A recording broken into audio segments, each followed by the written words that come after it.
Graça e paz, queridos irmãos, esse é o canal Discipulando pela Bíblia. Eu sou o pastor Bruno Pinho e estou aqui mais uma vez com muita honra, alegria, prazer, satisfação de poder estar junto com você, compartilhando a palavra de Deus ao seu coração. Meu irmão, se você chegou aqui pela primeira vez, sabe que isso aqui é feito com muito amor, mas com muita simplicidade também. Apenas um celular, uma mesa e um pão que a gente compartilha aqui diariamente. Por quê, pastor? Porque nós cremos que a palavra de Deus é poderosa para mudar a história e o coração do homem. Então junte-se conosco. Se você sempre teve o desejo de ler a palavra de Deus e não consegue, venha ler junto conosco. No final eu vou te dar algumas dicas aí completamente gratuitas para você poder ler a palavra de Deus todos os dias, ok? Se você acredita que esse tipo de conteúdo é relevante, então não perde tempo. Depois no final você acaba esquecendo, curte, comenta, compartilha e se inscreve no canal para perder nenhum conteúdo. Vamos direto hoje à porção da palavra de Deus, meus queridos irmãos.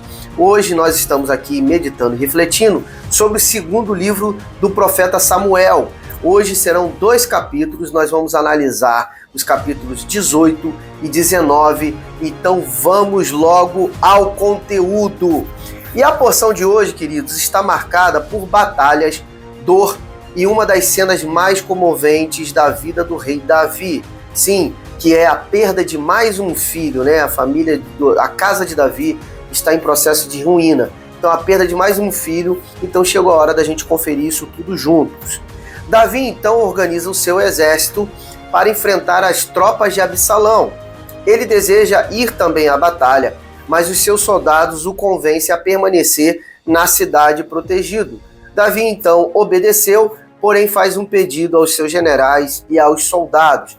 Por favor, tratar com brandura o jovem Absalão. Quer dizer, o próprio Davi aqui, mesmo Absalão se tratando do seu inimigo, daquele que quer usurpar o seu trono, ele está pedindo para que tentem proteger Absalão. Quer dizer, um coração ali de pai, um coração amoroso. Então, queridos, a batalha se desenvolve, ela acontece exatamente ali na floresta da tribo de Efraim, e as tropas de Davi acabam prevalecendo na batalha.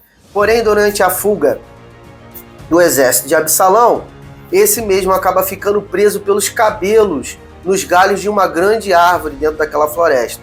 Então Absalão fica preso pelos cabelos, não consegue se soltar.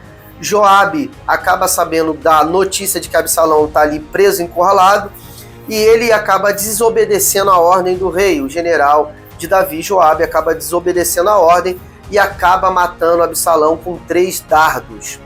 A partir daquele momento ali, a partir do falecimento de Absalão, o jovem é sepultado ali mesmo, na floresta de Efraim, debaixo de um montão de pedras, um triste fim ao filho de Davi. Quando Davi acaba recebendo essa notícia, queridos, a notícia da vitória e também da morte do seu filho, a sua alegria acaba sendo ofuscada por causa da dor.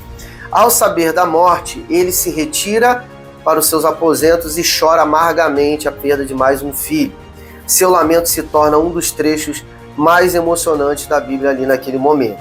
Ou seja, queridos, mesmo diante da traição, o coração de Davi era um coração paternal. Davi certamente ali está lamentando o rumo que a sua casa tomou, né? As situações que acabaram acontecendo, né? Abuso, violência da sua filha Tamar, a morte do seu filho Amnon, o assassinato dela, e agora a morte também em batalha de Absalão, aquele que queria usurpar o trono de Davi. Tudo isso iniciou, queridos, lá atrás, por causa da entrada do pecado dentro da casa de Davi.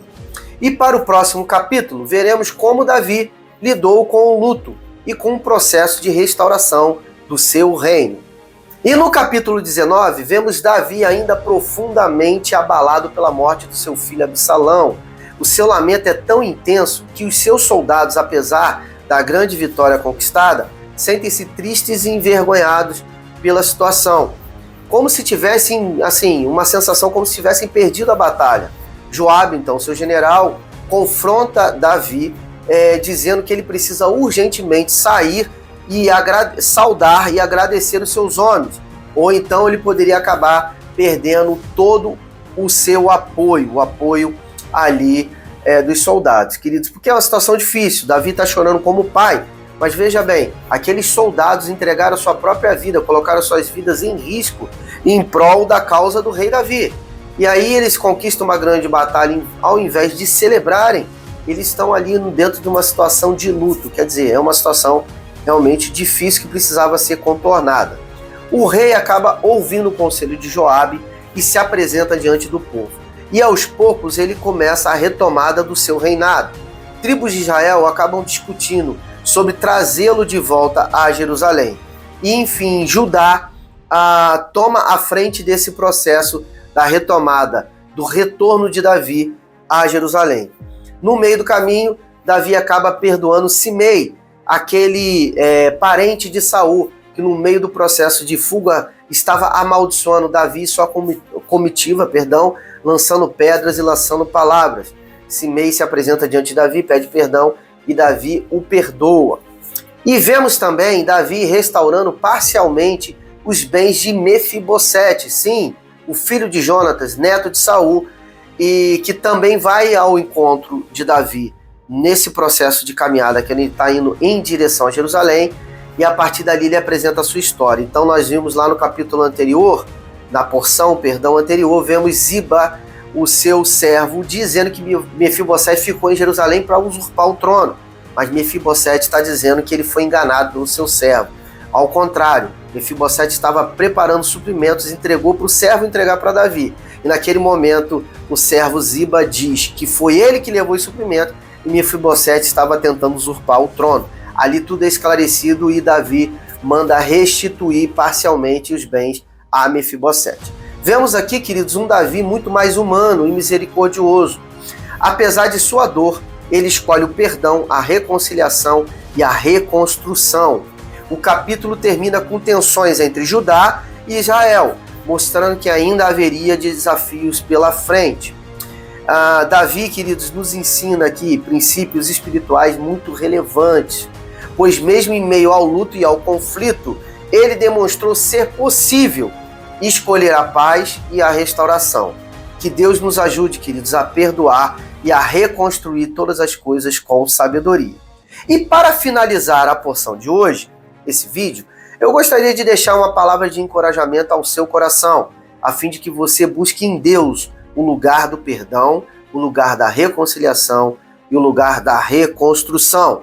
A palavra está em Mateus, no Evangelho de Mateus, capítulo 5, versículo 9, diz assim a palavra de Deus: Bem-aventurados os pacificadores, porque eles serão chamados filhos de Deus. Queridos de Deus, e aí, gostaram do conteúdo de hoje? Esse vídeo edificou o seu coração? Então, por favor, eu te peço humildemente para você curtir, comentar, compartilhar e principalmente seguir o canal para não perder nenhuma porção da palavra de Deus. Combinados? E se você for na descrição desse vídeo lá, tem um link de um grupo de estudo bíblico. Sim, 100% gratuito, não tem pegadinha, é só você entrar e você vai ser estimulado a ler a Bíblia todos os dias, ok? E esse é o momento de me despedir de todos vocês, deixando a graça e a paz do Senhor Jesus e dizendo que amanhã, se assim o Senhor permitir, teremos muito mais. Shalom!